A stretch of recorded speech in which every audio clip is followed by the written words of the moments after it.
Será realizado o painel número 5 com o tema Impactos das Operações de Paz na Defesa Nacional.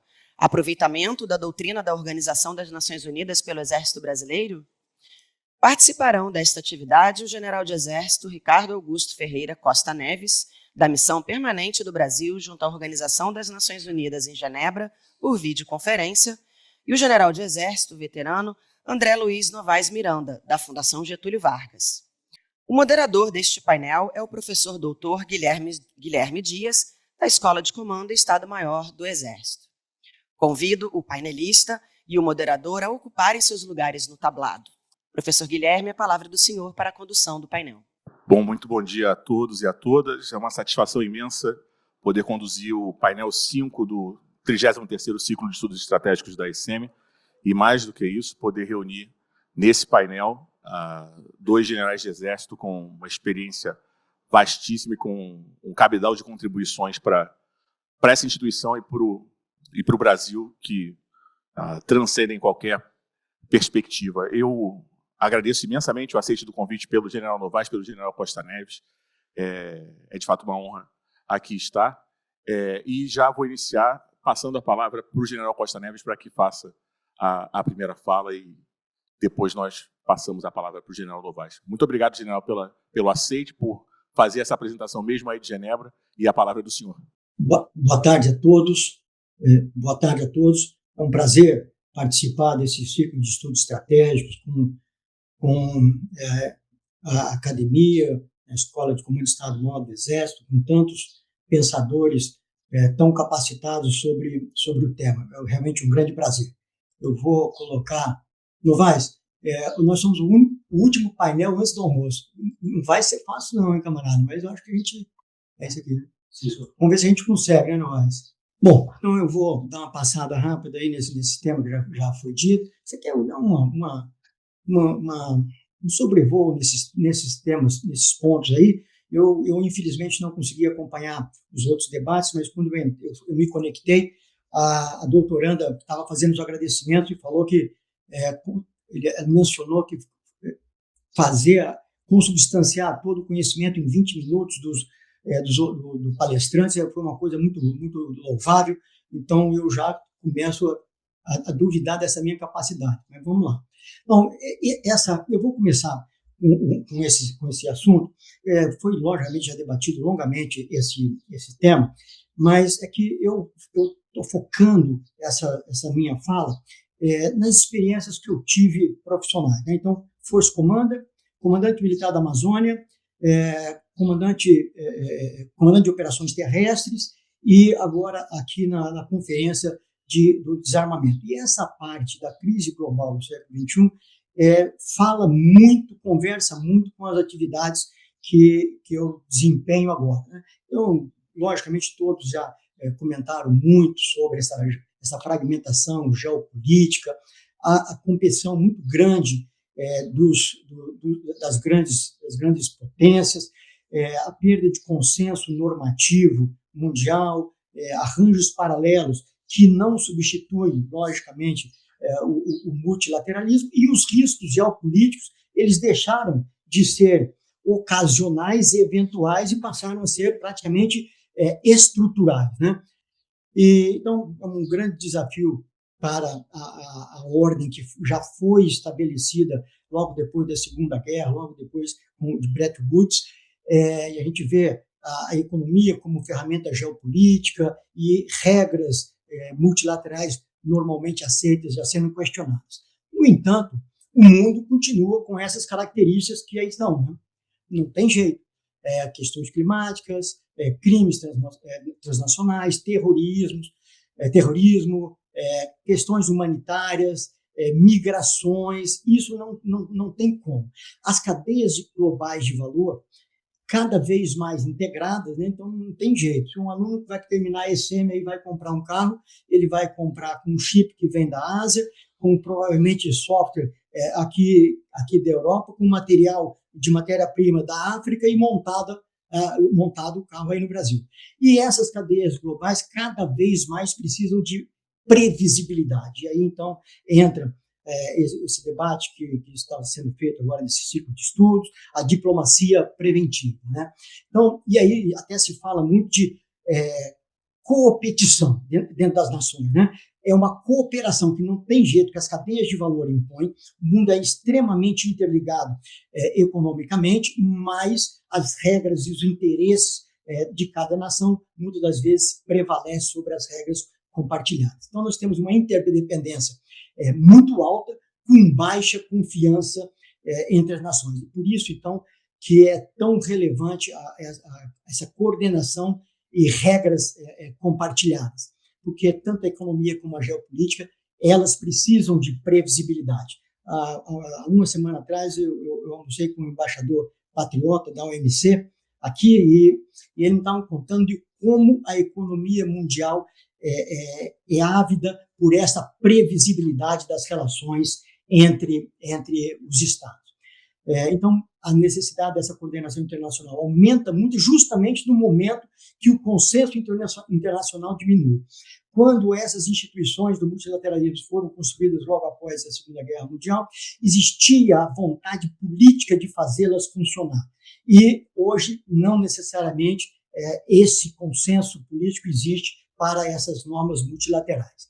Então, a ONU, por essa transformação que todos discutiram aí durante essa semana.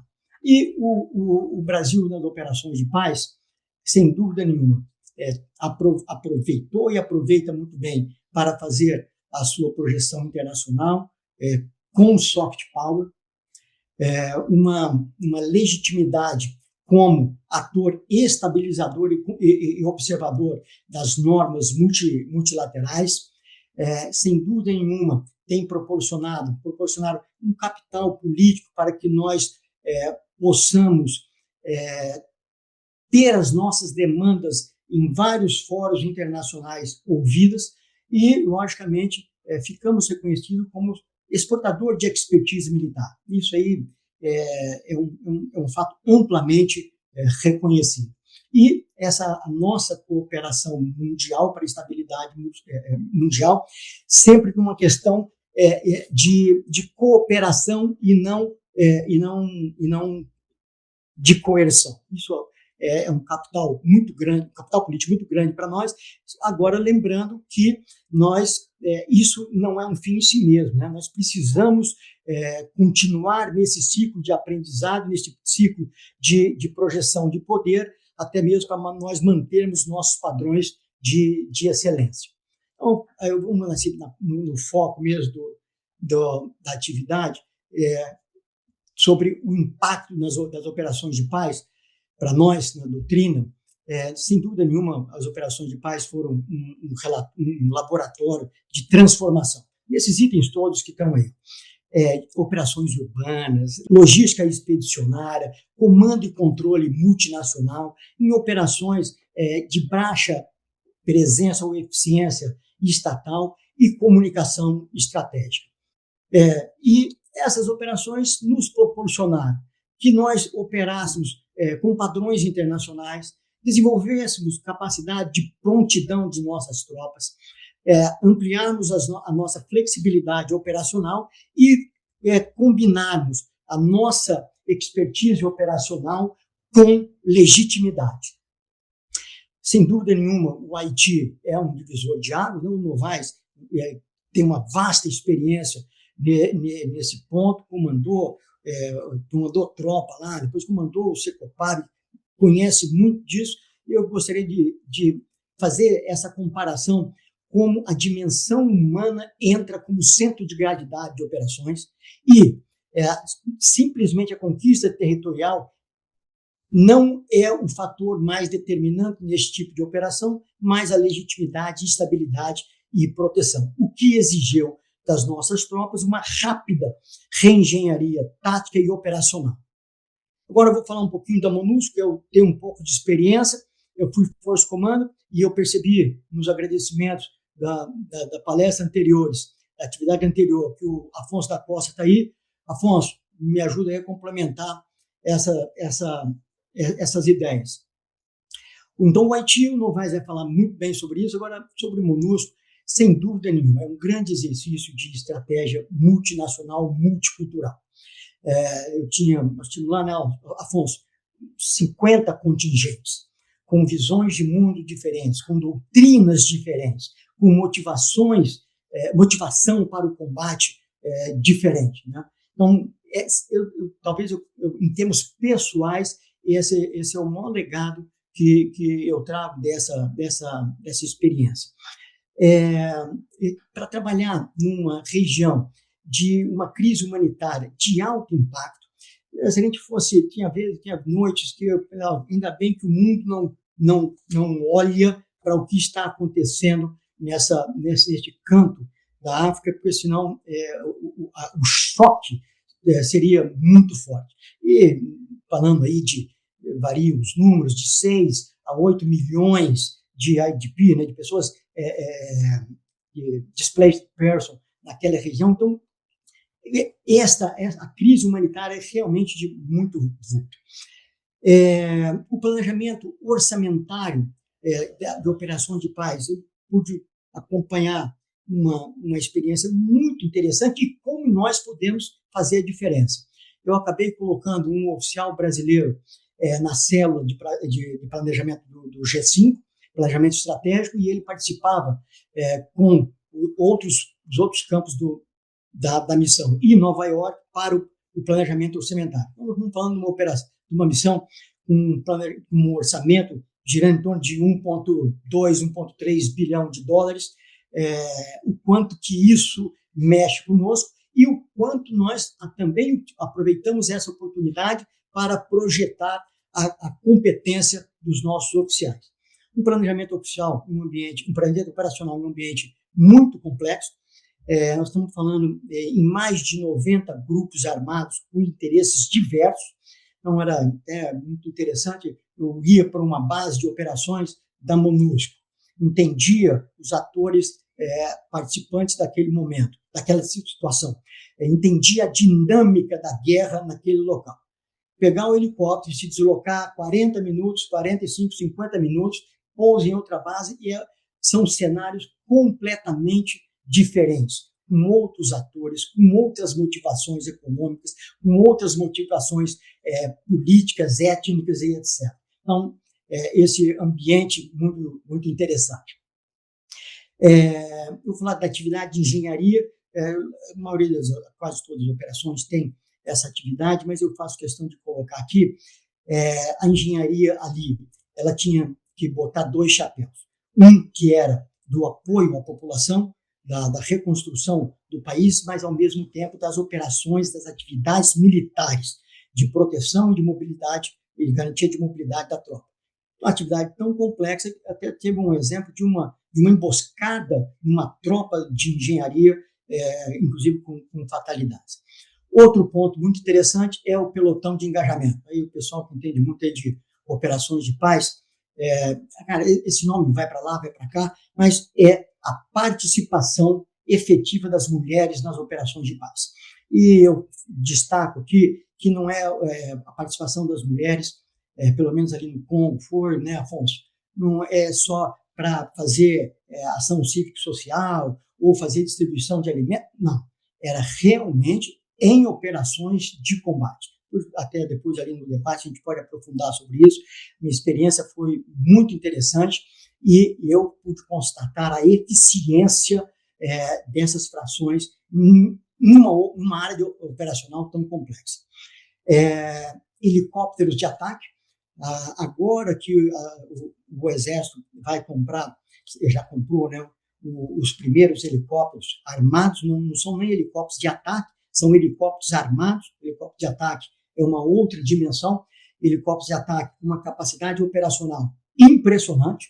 O Afonso fez ótimas operações com helicópteros de ataque e isso engrandece a nossa capacidade de utilizar meios modernos, eficazes e realmente impactantes na área de operações. E a FIB, né, todos conhecem muito bem, é a única missão de paz que tem uma brigada cujo mandato é ofensivo. O mandato é neutralizar grupos terroristas. Então, essa aí, a exigência de a operação nesse ambiente extremamente contestado, com apoio com grupos armados, apoiados por atores externos, então ênfase em inteligência integrada com tecnologia e resposta rápida. Eu botei esse aí no meio, essa sigla grandona aí. Essa sigla nada mais é que uma equipe de 13 brasileiros guerra na selva que, com um efetivo tão pequeno, consegue fazer uma projeção do Brasil de uma forma tão espetacular. Não, o Afonso, tenho certeza que aconteceu a mesma coisa, não houve uma reunião com Nova York onde os embaixadores não perguntavam da eficiência dessa equipe. Então, essa equipe de guerra na selva, como sabemos, a parte leste do Congo, onde tem a maior parte dos combates, a região é de selva, igual a nossa, praticamente igual à nossa.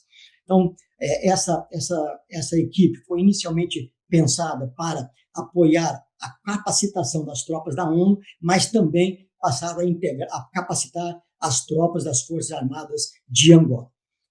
E essa observação, essa comitiva aí dos Estados Unidos, essa aí, quem me passou, Afonso, foi, por certo, você também teve esse mesmo tipo de experiência, mas foi o Ulisses, o atual Força Comanda, que no ano passado, no final do ano passado, após uma visita dos Estados Unidos, uma delegação de embaixadores dos Estados Unidos, fez essa observação sobre a liderança do Brasil nessa região. Bom, ainda contribuições da ONU. Essa integração de capacidades militares, civis e informacionais decisivas. Vou só dar um exemplo. A primeira operação que me trouxeram de planejamento, quando o oficial de operações foi despachar comigo, a primeira pergunta que eu fiz foi: camarada, você já fez a coordenação com o pessoal dos direitos humanos? Já fez com a inteligência civil da missão? Já fez com todos os atores civis da missão? Não, general, cara, então vamos fazer o seguinte: volta, esse plano não existe, porque ele não terá eficácia nenhuma se não houver essa coordenação, essa complementariedade dos diversos setores da missão. Para combater muito, o pessoal chama daquele famoso Cyrus Mindset. Então, a MONUSCO, como a operação de quarta geração, é uma definição acadêmica, mas vamos lá, né, emprega muito essa ideia do A4P, A4P+, mas o fato é que a importância da cooperação regional, ou seja, atores, os países vizinhos em cooperação, em coordenação com as atividades da ONU, força-tarefa das mais diversas para combater essa ADF. Esse é um grupo que foi reconhecido, quando eu estava lá, foi reconhecido pelos Estados Unidos como um grupo terrorista aliado ao ISIS, e manobra de informação. O Afonso trabalhou muito bem nisso, e agora o Ulisses, como Força Comando, está também fazendo um trabalho brilhante sobre esse negócio. E a importância, depois a gente vai falar mais sobre isso, sobre QRF e Forças de Ação Rápida com logística própria. Bom, para a doutrina da Força Terrestre, institucionalização do CIMIC, e aí eu estou falando de todas as missões, análise de todas as missões, e não só mais da MONUSCO. Considerações civis como fator de decisão, aí é mais para os militares, né, que a gente passou a considerar isso aí como fator de decisão. O incremento das nossas técnicas de mediação e negociação na doutrina de assuntos civis, a criação da célula de assuntos civis no Estado-Maior, até de batalhão, né, mas de brigadas. Então, se separou comunicação social de assuntos civis em função de uma lógica muito evidente de que são atividades muito distintas, reflexos nas operações de GLO logo após no Brasil, inclusive, e o aprendizado sobre esse centro de gravidade humana. Desculpa. A internalização de dica. Nas frações mais baixas, uma coisa excepcional para a nossa tropa. Vou fazer um parênteses rápido aqui para fazer ligação com a atividade minha aqui. Há 2 semanas nós tivemos aqui um debate sobre proteção de civis em área densamente populosa. E a gente pôde ver o quanto que a participação brasileira, enquanto nós criamos normas sobre isso na nossa doutrina, ficou muito claro.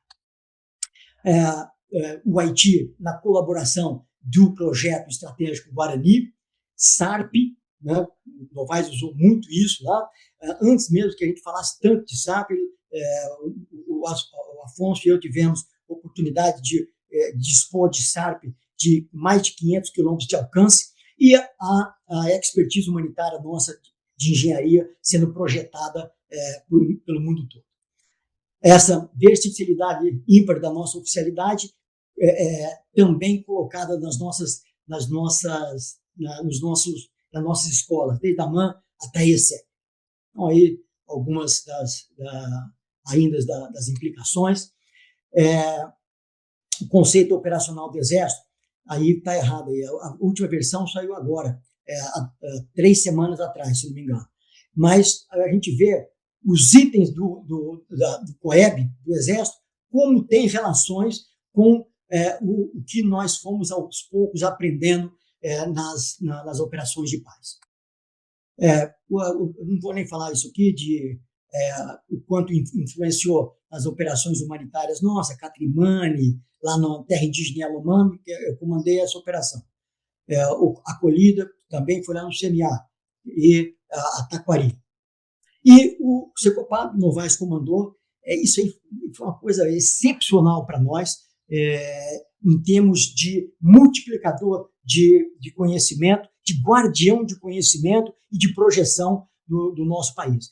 O ano passado, se não me engano, nós tivemos mais de 11 países com interação com o Secopab, e nós mandamos oficiais e sargentos nossos para interação em quase 10 países, e aí nós fomos para o exterior, pessoal lá do Secopab.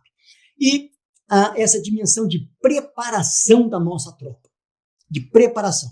A semana que vem vai ter o NPCRS no Brasil. Ontem eu conversei com um dos oficiais que vai participar dessa atividade. Vão certificar um batalhão MEC nosso, uma companhia, uma seguridade de QRF e uma seguridade de IOD, tanto do Exército como da Marinha. E, Novaes, a gente conseguiu colocar ali, pelo menos no nível 1, uma companhia de comando e controle. Então, logicamente, não vai ser certificado no nível 3, que a gente já está, mas entra no radar. E o planejamento, a gestão do conhecimento. Essa aí é uma coisa que nós precisamos ainda melhorar um bocado para que nós realmente aproveitemos melhor toda a capacidade, todas as experiências, todas as vivências que nós temos no exterior. Planejamento estratégico eu vou deixar para os debates, porque este é um assunto que o Novaes apontou muito bem quando ele estava no COTER, eu dei continuidade, de como nós utilizarmos os postos-chave da ONU para realmente fazer a projeção das nossas Forças Armadas. Limitações, pessoal, eu acho que a gente tem que tocar nesse assunto também. É sempre um trade-off de operações de baixa intensidade versus guerra convencional. Vira e mexe, esse debate vem à tona. Obviamente que nós todos temos respostas para esse trade-off, mas vira e mexe esse assunto vem e nós temos que estar sempre pronto para isso, até mostrando que as capacidades operacionais necessárias para a dissuasão estratégica do Brasil são preservadas. E, às vezes, essa confusão entre missão primordial das Forças Armadas com ações de cooperação. E, como eu vejo as operações, as características das operações de paz. Primeiro, obviamente que a legalidade continua sendo o pilar básico dessas operações. Por isso que aqueles organismos regionais ou que se adotem em função de interesses específicos não têm esse respaldo de legalidade. Financiamento sempre muito complexo. Ontem mesmo conversando com o Ulisses, quando eu estava lá, o Afonso também estava lá, de 1,2 bilhão de dólares. A missão agora já está em 870, 880 milhões de dólares, a missão como um todo. Então, o quanto isso vem afetando. Eu não sei exatamente, você já deve ter discutido aí, mas todo mundo já, obviamente, já tem consciência, né, da resolução 2790 da ONU do ano passado, determinando o drawdown e o withdraw da Unifil a partir do final deste ano. Então, sempre complicado. Obviamente, tem outros motivos além desse. Os consensos para operações de paz cada vez mais complexos, uma vez que os centros de poder estão sempre em atrito, os consensos para os mandatos serão sempre muito complexos, embora POC e missões humanitárias e expertise de engenharia, essas aí passam um pouco mais tranquilo. Lições aprendidas, eu vi o finalzinho só do debate anterior e foi colocado isso. Então, a gente pode colocar isso, trazer isso do Congo. Vamos pegar do Congo, missões que se prolongam no tempo, com resultados questionáveis, que se questionam os resultados, e a utilização política, até mesmo internas dessas missões. Eu acho que merece um pouco de atenção. Essas aí são outras características que não tem como. Missões cada vez mais utilizando drones e antidrones. Antes de ontem saiu um relatório da ONU sobre mortes causadas por drone, logicamente, em civis no Sudão. 880 mortes no primeiro trimestre. É muito alto. Semana passada teve um ataque lá perto de Goma, não foi perto, foi um pouco mais para o norte, com drones também, mortes de mais de 20 civis. Então, o antidrone é cada vez mais relevante, cibernética nessas capacidades das tropas, com tecnologias emergentes. Esse tópico também, os outros aí já estão muito bem explorados, também são muito fácil percepção. Resultados tangíveis.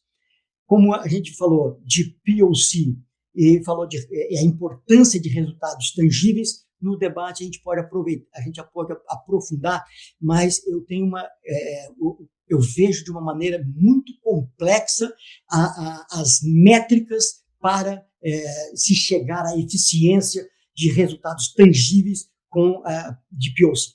E essas duas à esquerda aí, WPS, não tem como, é uma tendência que só vai aumentar e, na minha opinião, é muito importante. E essa conflict related sexual violence, uma coisa terrível e que, principalmente em missões em países menos desenvolvidos, é um assunto que vai se dar cada vez mais atenção.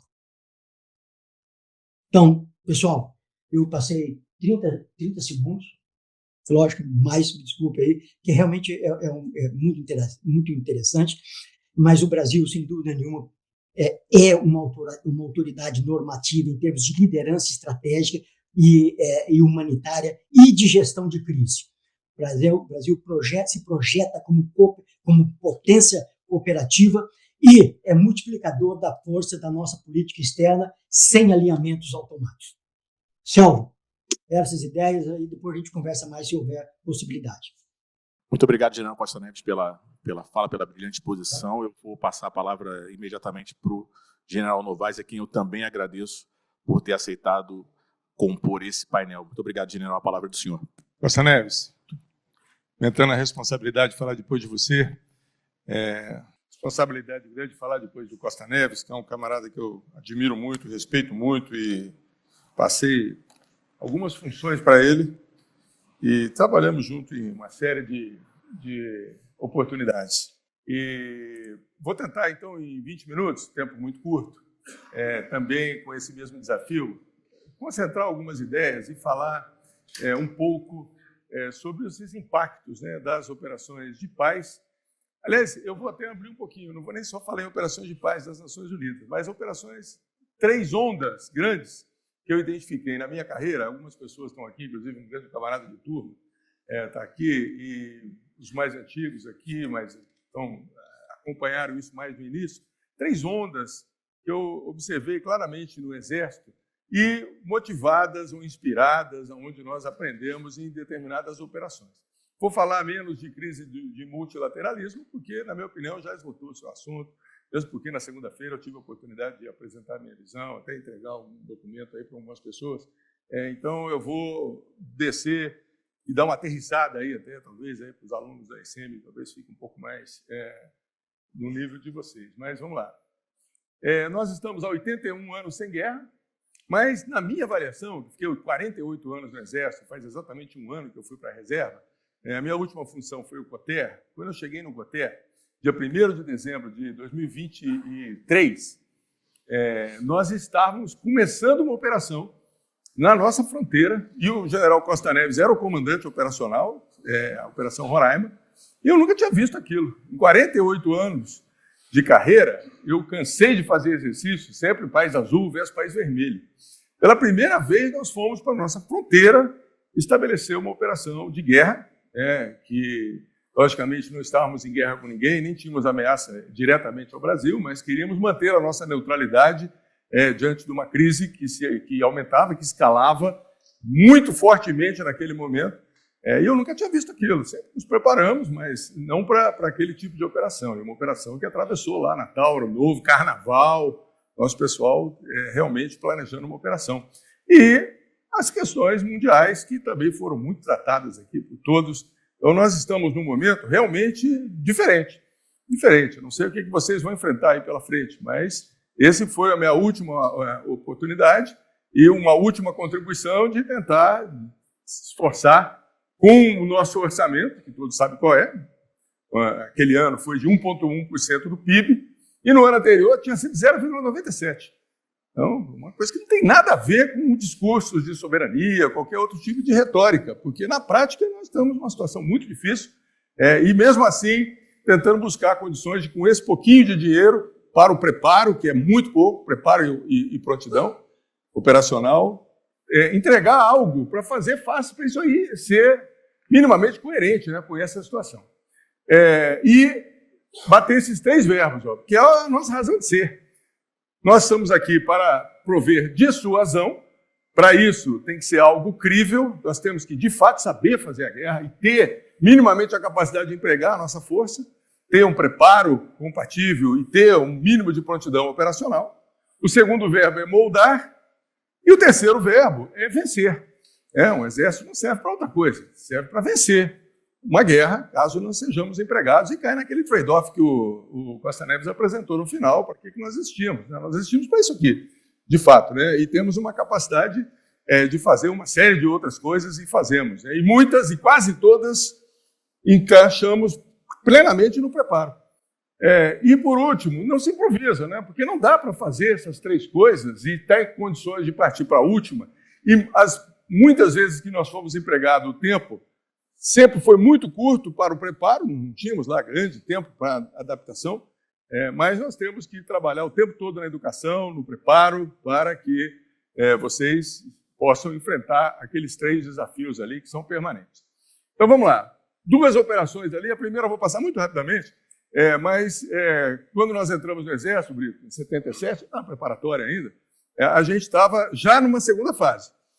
Mas ainda tínhamos um professor nosso na academia, que foi febiano, e conhecíamos muitos febianos, e esses febianos marcaram aquele período ali, naquelas primeiras 2 décadas, e o Exército voltou glorioso da FEB, com uma experiência de combate incrível, com material de emprego militar, com uma série de coisas, e pudemos manter aí um tempo grande envolvido para aquilo. Depois começou a Guerra Fria, logo depois, e veio agravando.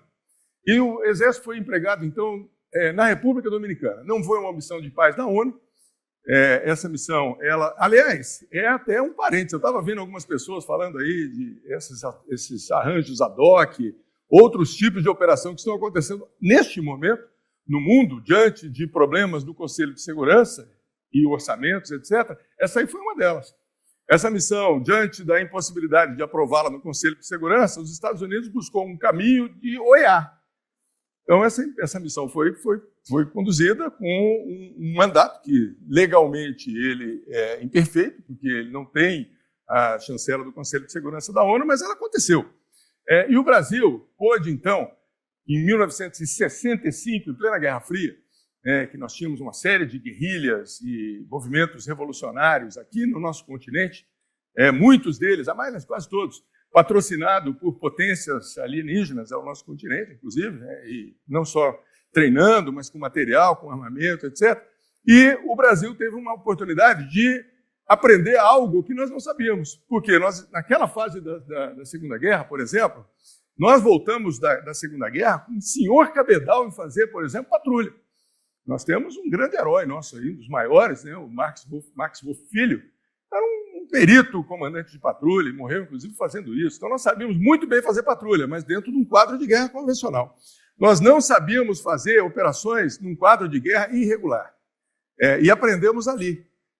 Ficamos 1 ano e meio lá e passamos 6 meses finais treinando junto com uma tropa americana e aprendemos muito. E isso aí foi inspirador para mim, porque o comandante, nós tivemos 2 grandes, aliás, inúmeros oficiais e sargentos top de linha nessa missão. E eles fizeram algo muito interessante, o que, principalmente, vou citar 2 aqui. Meira Matos, que era o comandante da força, da Brigada Latino-Americana, que acabou se transformando, quando ele voltou, ele escreveu um livro.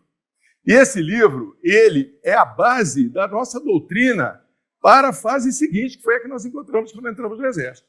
Então, nós entramos no Exército e pouco se falava, ou melhor, se falava, mas em guerra convencional, mas nós nos preparamos muito para esse tipo de operação, contra forças irregulares. E aqui, nesse livro, com fotos, inclusive, com esquemas, foi a base de 3 grandes manuais do Exército. Um, a IP 3115, que é o pequeno escalão pequeno escalão nas operações contra forças irregulares, que é a patrulha, mas outro tipo de patrulha.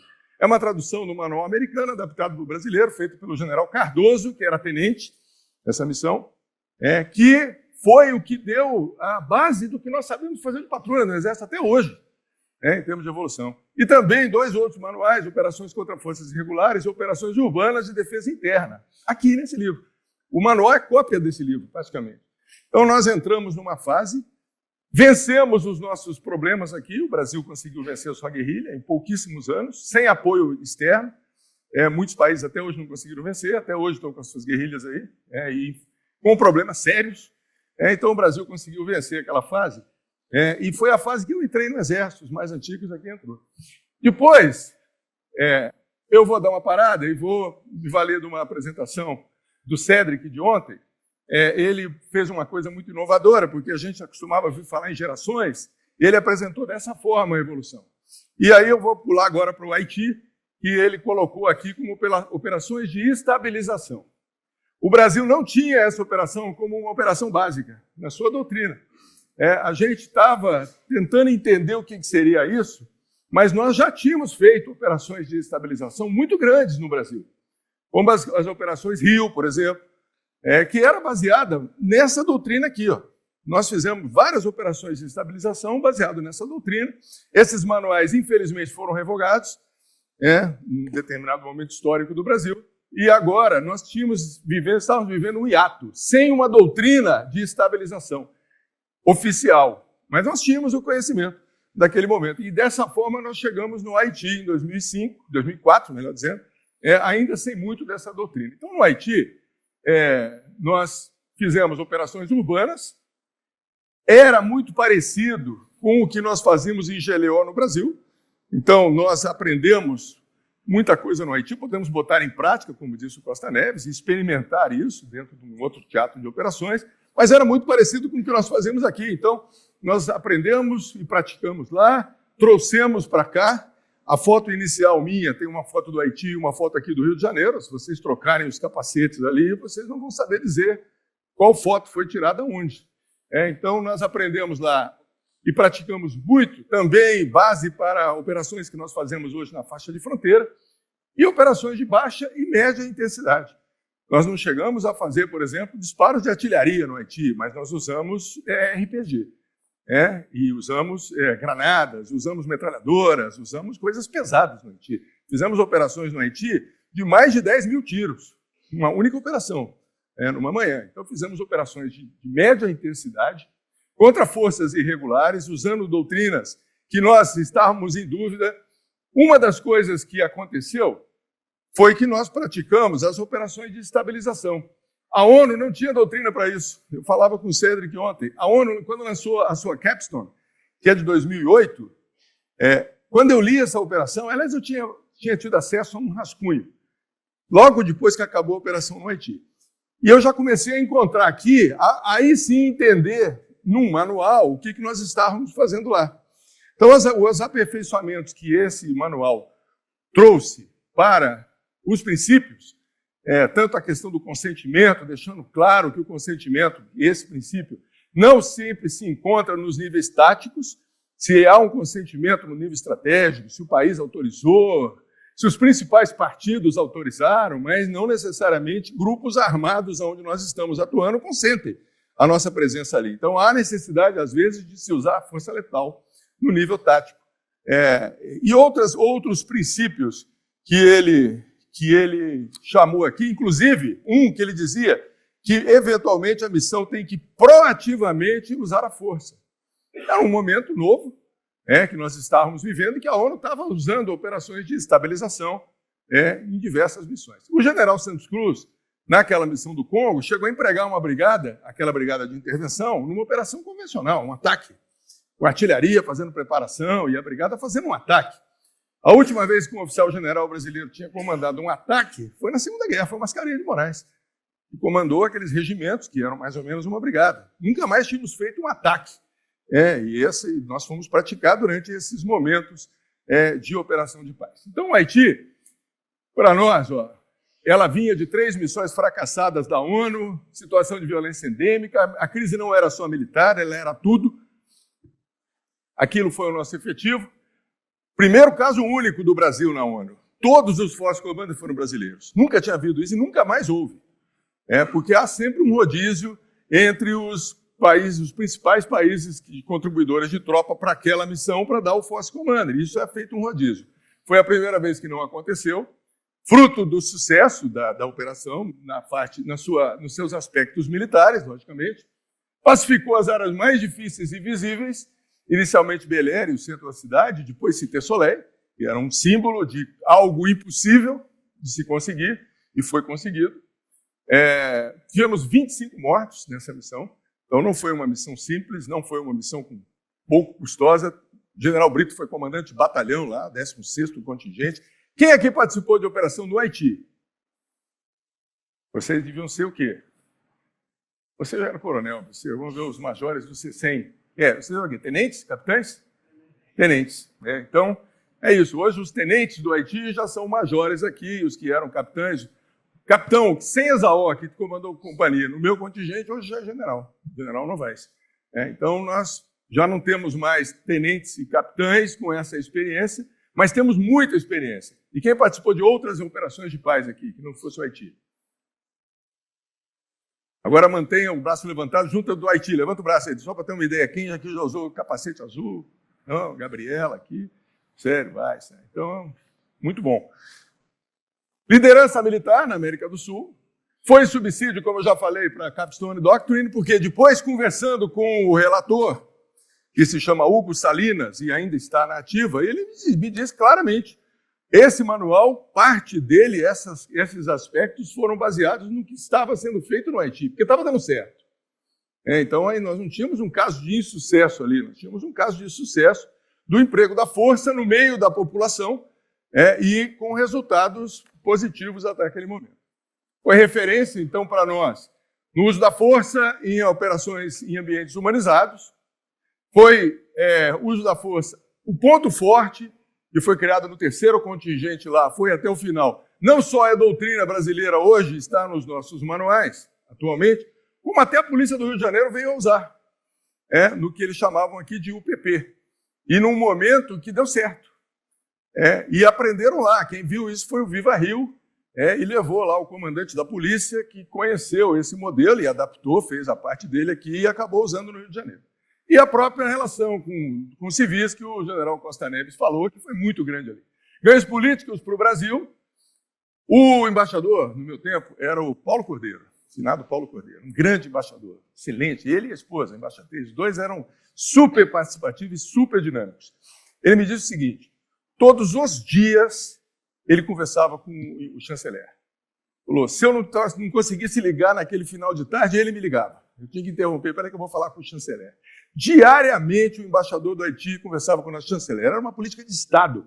O Brasil tinha que dar certo nessa missão. Ele capitaneava as questões diplomáticas lá, junto com os Estados Unidos, Canadá, França, que eram os 3 principais interessados, e outros países. Então, o Brasil avançou muito nisso, com, lado a lado, os dois principais pilares da nossa soberania, da nossa política externa, logicamente, Itamaraty e a defesa.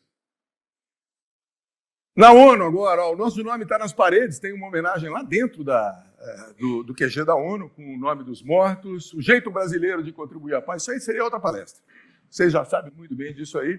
Secopab, o comandante está por aqui. Cadê o comandante? Acabei de ver ali, o comandante está aqui. É uma grande referência mundial hoje. Nós temos equipes móveis de treinamento. Uma delas está lá no Congo, mas já enviou equipes móveis para diversos países, tem estrangeiros, etc.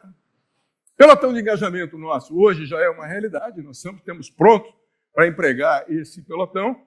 E agora um outro fato inédito. O Brasil tem 6 Force Commander na MONUSCO.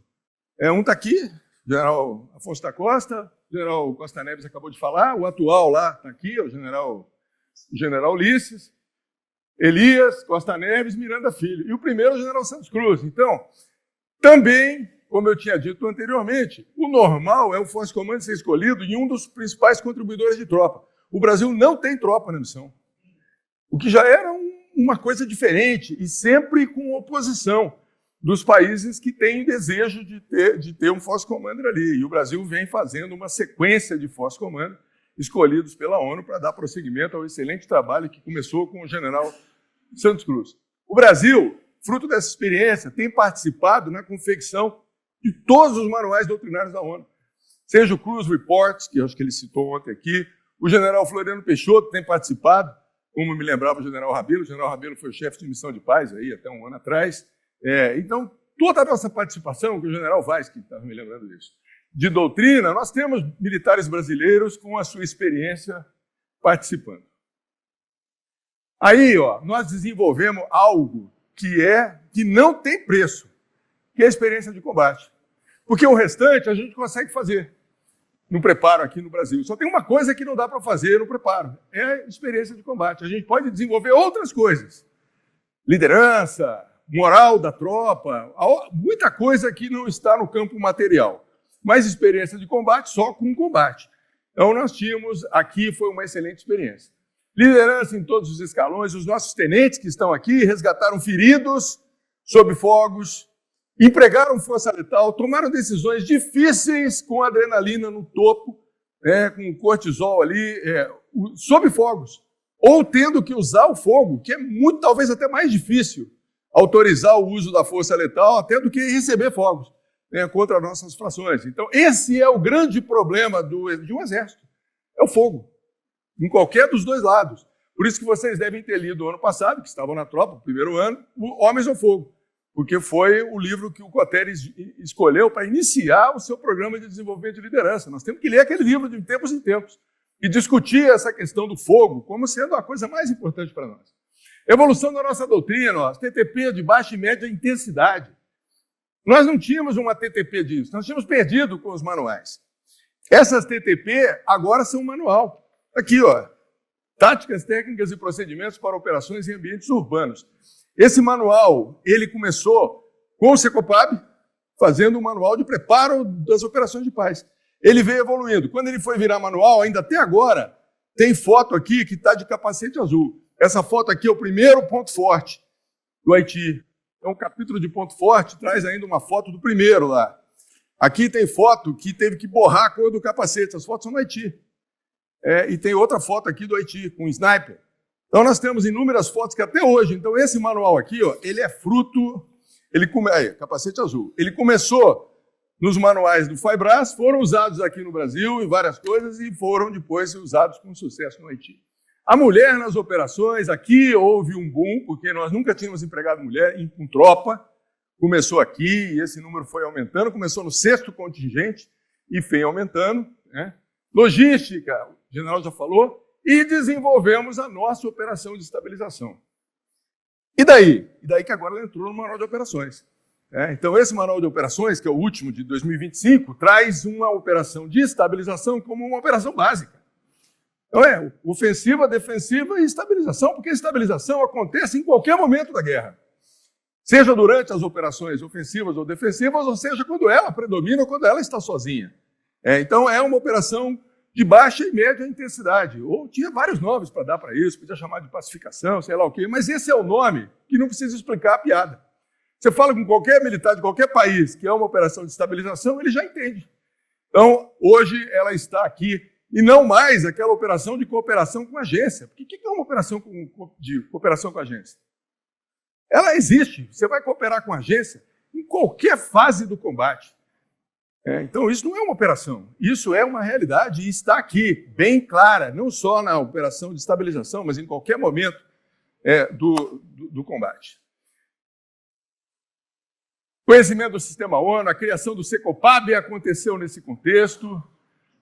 A sistemática de preparo de tropas é a mesma até hoje. Aqui, pela primeira vez, nós certificamos tropas e pessoas, e hoje é uma realidade, isso já veio para o COTER, é o último slide meu.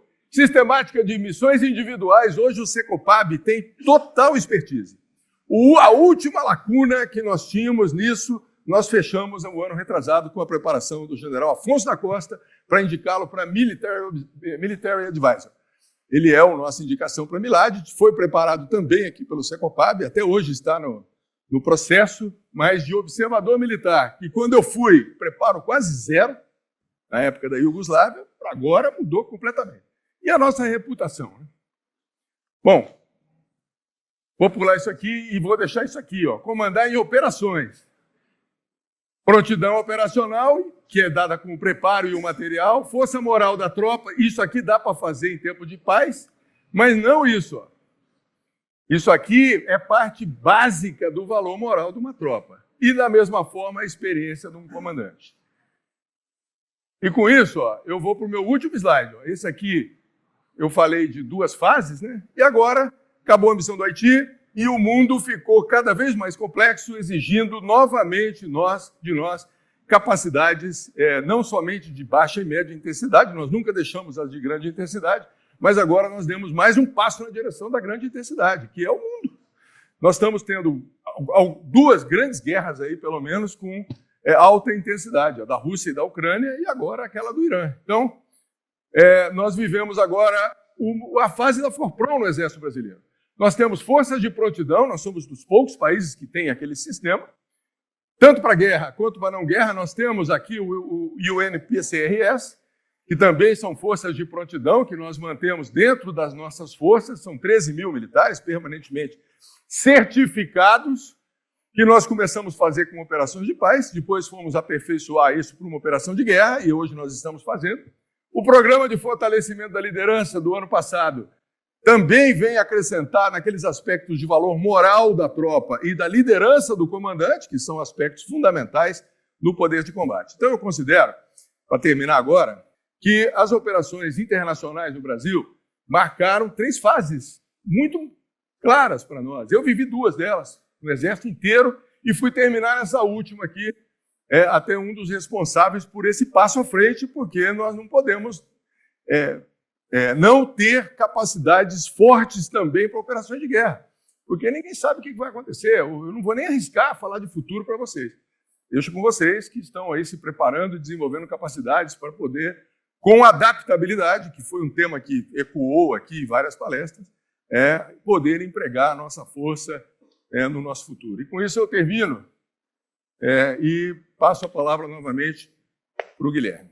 Muito obrigado, General Novaes, pela exposição, também pela menção à complexidade, ao grau de aproveitamento da experiência, da prática das operações de paz e a incorporação desse processo, desses elementos dentro dos aspectos doutrinários, dos aspectos de formação do Exército Brasileiro.